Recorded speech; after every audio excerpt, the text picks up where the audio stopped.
Yon mga masters, bali 8 videos, araw-araw tuwing umaga na po tayo mag-a-upload. Maraming salamat sa mga solid kong masters dyan na patuloy pa rin na sumusuporta sa aking mga ina-upload na kwento o videos. At sa mga hindi nag-skip, maraming salamat po sa inyong lahat. At mag-iingat po kayo palagi and God bless. Magandang gabi mga masters, bali ngayon po ay 8 videos po ma-upload ko po sa aking YouTube channel. Tama nga mga masters, 8 videos nga po ma-upload ko. Yon, what's up mga masters? Nandito na naman tayo sa panibagong araw, panibagong kabanata na naman ang pagsasama-samahan natin ngayon guys.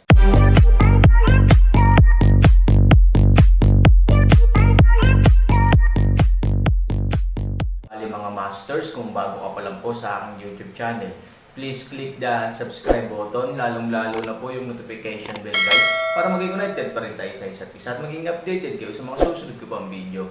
Bali mga masters, bago natin umpisahan ng kwento ay mag-shoutout po muna tayo para sa mga solid nating tagapakinig. Shoutout kay Jeps Ignacio at shoutout kay Fernando Jimeno. Yun na nga mga masters, no? Bali hindi na ito patagalin. In 3, 2, 1, let's go! Mga master, 8 video na ang mapapakinggan nyo everyday, 4 sa umaga at 4 sa gabi. Salamat mga master. Ano ang reserbasyon? Ang mga salita ni Han Sanchen ay hindi nakakagulat, at hindi siya tumitigil sa pagsasalita. Nakita na ng auctioneer ang lahat ng uri ng malalaking palabas. Sa oras na ito, siya ay natigilan sa isang sandali, at pagkatapos ay bumalik siya sa kanyang sarili. Awkward niyang sabi, VIP, niloloko mo ba ako? Mayroong maraming mga bagay sa auction na ito, mula sa iba't ibang mga item na may mataas na kalidad hanggang sa 24 na kayamanan, at ang pinakamataas ay ang hari ng mga marka.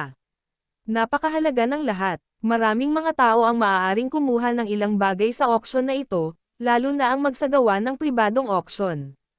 Higit pa rito, ang auction ngayon ay lubos na naiiba sa nakaraan, dahil ang 24 na kayamanan ngayon ay halos lahat ng kayamanan. Sa anumang nakaraang auction, sila ang ganap na hari ng araw. Maaari mong isipin kung gaano kalupit ang kompetisyon ngayon. Pero sa harap niya, gusto daw niyang magpa-reserve.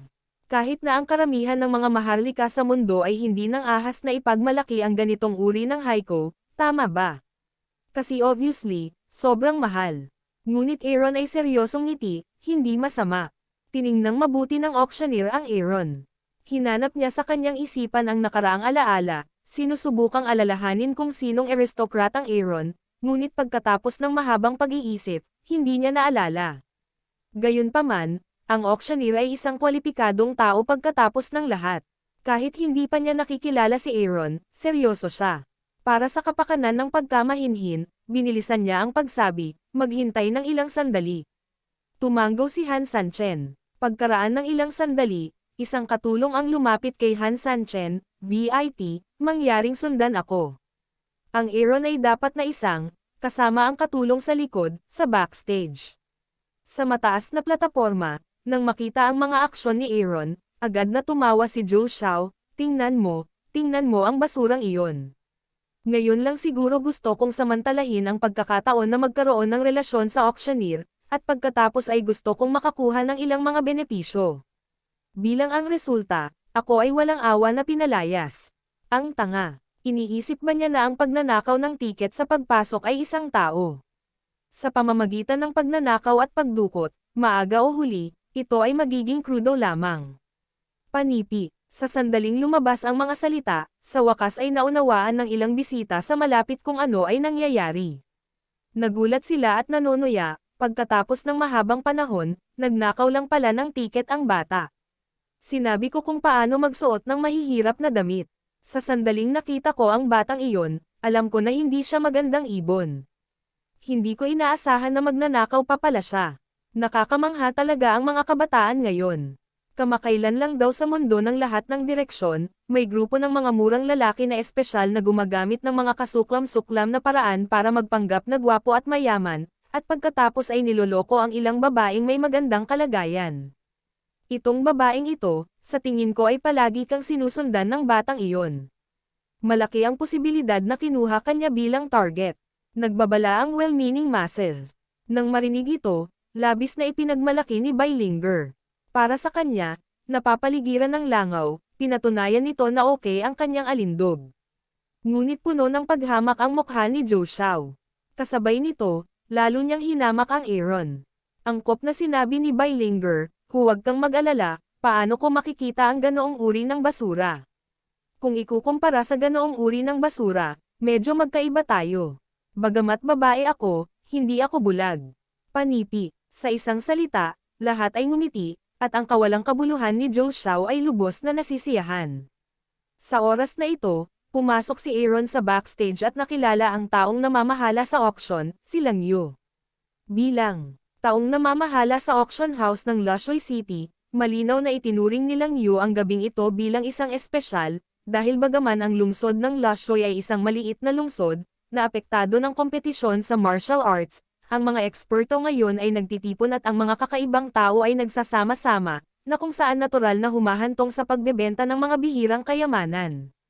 Lahat, gaya ng inaasahan niya, kahit ang pambihirang kayamanan ni Wan Kuhan Lian ay maaari lamang may rank sa 24 na kayamanan ngayon. May isip mo kung gaano kasigle kapag opisyal nang magsisimula ang shooting ngayong gabi. Ngunit ang hindi lang niya inaasahan ay may naglagay ng ideyang magpabok sa oras na ito. Nang makita niya ang Aaron, natigilan si Lang Yu. Dahil ang binatang ito, hindi pa siya nakita ni Lang Yu. Siya ay nakikitungo sa mga maharlika sa buong taon, at natural na maraming alam tungkol sa mga maharlika sa mundo. Ngunit Aaron, hindi pa niya siya nakita. VIP, balita ko magpapacharter ka ng show. Gayunpaman, maingat na tanong ni Lang Yu. Tumanggo si Aaron. Pero hindi natin maipa-reserve ang auction house. As you know, we can't price everything. Halos hindi nakatagpo ng ganoong sitwasyon si Lanyo at hindi alam kung paano ito haharapin ng ilang sandali. Kung tutuusin, walang darating sa auction. Ang pera ay hindi ginagastos ng ganito. Aaron smiles, walang bagay sa mundo ang hindi mabibili. Well, may plano ako. Hindi ko alam kung tatanggapin mo o hindi. Tumanggo si Lang Yu, VIP, mangyaring magpatuloy. Ikanawit ni Aaron ang kanyang kamay, at mabilis na inilapit ni Lang Yu ang kanyang mga tenga sa kanya. Pero habang pinapakinggan niya, mas lalong pumuti ang buong mukha niya. Sa wakas, halos lumuwa na ang mga mata niya. Hindi makapaniwalang tumingin siya kay Aaron, ikaw ba? Sigurado ka bang gusto mong gawin ito? Nakangiting sabi ni Aaron, sa tingin mo ba mukha akong joke? Pero, labis na nagulat si Lang Yu na wala siyang masabi. Kung hindi niya ito nakita ng sarili niyang mga mata ngayon, hindi siya maniniwala na may mga ganoong tao sa mundo.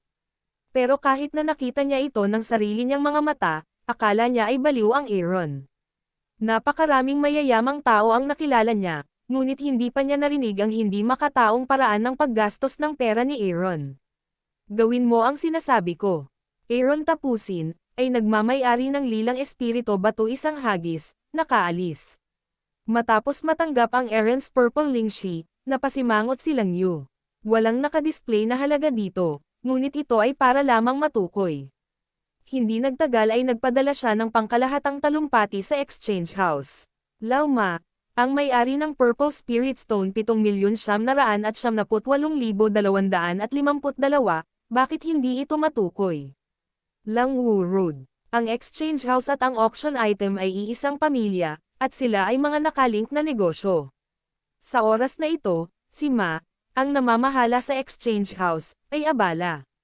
Nang marinig niya ang numero ni Lang Yu, natigilan siya, 7,998,252. Tama na. Nako, tinatansya namin kung ano ang ipapalit niya sa atin ngayon. Kung may gusto siyang bilhin, diretsong ibigay mo sa kanya. Tama na. Para sa Aaron, may bagong alaala si Lau Maria. Sumimangot si Lang Yu, pero ang gusto niyang bilhin ay ang buong auction house. Bilhin niya ang buong auction house. Natigilan si Lauma, at pagkatapos ay nakahinga siya ng maluwag. Nagulat siya sa Aaron, na natural, oo, ang taong iyon, huwag mag-alala tungkol sa kakulangan ng pera. Nang marinig ang pulong, naramdaman ni Lang Yu na mali ang narinig niya, sigurado ka ba? Lau lang, I'm sure, and even, take my head as a guarantee, alam mo ba kung magkano ang pera ng taong iyon? Nakangiting sabi ng matandang kabayo. Umiling silang Yu at nahulaan, 10-10 milyong amethyst. O daan-daang milyon. Tumawa ang matandang kabayo, hulaan mo ulit. Dam, hindi hihigit sa 1 bilyon, di ba? Lao lang, maaari kang ituring na isang tao na mas madalas na makitungo sa mga mayayaman. Kailan ba napakaikli ng iyong paningin? Nang marinig ito nilang Yu, nagalit siya na halos baluktot ang kanyang balbas. Siya ay higit sa 1 bilyon. Ito ba ay talagang short-sighted? Halika, matandang kabayo, huwag kang maglaro. Kung mayroon kang sasabihin, sabihin mo kaagad. Sa 4 na salita, kayamanan ng kayamanan ang bansa. Lao laughs, Aaron. Bagamat ang ginto at pilak na alahas sa kalahating silid na ito ay hindi ganoong sukat, naniniwala si Lao Man na para sa Aaron, ang mga bagay na ito ay dapat na 71 sentimo. Dahil ang Aaron ay naglagay ng napakaraming alahas sa silid, ngunit ito ay napakalinaw, karamihan sa mga tao ay nagsabi sa kanya o nag-iwan ng isang subordinate upang samahan siya sa buong proseso. Pero umalis na lang siya. Kung wala siyang sapat na pera, hindi niya ito magagawa. Kaya, gumawa si Lao Ma ng ganoong paghatol, at pagkatapos ay ibinaba ni Lao Ma ang tungyan. At silang Yu, si Muna ay nakatayo roon, tinatamasa ang walang hanging kaguluhan. Ano ang konsepto ng kayamanan? Ang pinunong ito ng Aaron, ay bumalik sa kinatatayuan, tingnan ang Aaron pabalik, si Zhou Xiao ay bahagyang nagulat, nanunuya na paraan, Yu, ang kakayahang pumuslit ay talagang sapat na, ay pinalayas ng iba, at mula sa kung saan pumutok para pumasok. Aaron ngiti, na dumaan sa kanya, bahagyang tumigil, hindi ko alam kung saan ka nanggaling sa tiwala ng mga tagahanga, ngunit kung maingay ka, wala akong pakialam na palayasin ka nila. Anong kalokohan ang pinagsasabi mo? Nang marinig ito, biglang nagalit si Zhou Xiaoyi, kung mayroon kang binhi, sabihin mo itong muli. May binhi ba ako para subukan ang babaeng? Katabi mo. Isang malamig na ngiti ang ibinigay ni Aaron, at pagkatapos ay bigla siyang nagbigay ng isa pang ngiti, gayunpaman, nagbago ang isip ko at hinayaan kang manatili. Pagkatapos ng lahat, gusto kong makita kung gaano baluktot at kabanggas ang iyong mukha pagkatapos ng ilang sandali. Nang marinig niya ang mga salita ni Aaron, galit na galit si Zhou Xiao. Naglakas loob siyang kontrahin ang sarili, hiyain ang sarili, at pag-alitan pa si Beilinger, na naging dahilan upang agad na magsimula si Zhou Xiao. Ngunit sa sandaling itinaas niya ang kanyang kamao, si Zhou Xiao ay biglang nagbigay ng isang mabangis na ngiti, mabahong bata, muntik na akong mahulog sa iyong bitag. Hindi ako makaligtas dito. Gusto ko pa ring hilahin ang iyong lolo sa tubig, hindi ba? Huwag kang mag-alala. Magkakaroon ba si Lao Su ng anumang salungatan sa iyo? Tandang pananong. Medyo natakot si Beilinger sa ngiti ni Aaron. Nagalit din siya, pero bigla siyang tumigil. Hindi ko alam kung bakit, ang ngiti ni Aaron ay nagpatrans sa kanya, at ang kanyang mayabang na ugali ay gumuho. Palagi niyang nararamdaman na may masamang mangyayari. Sa oras na ito, ang Aaron, sa ilalim ng mga mata ng lahat ng mga tao sa paligid niya, ay mahinahong bumalik sa kanyang upuan.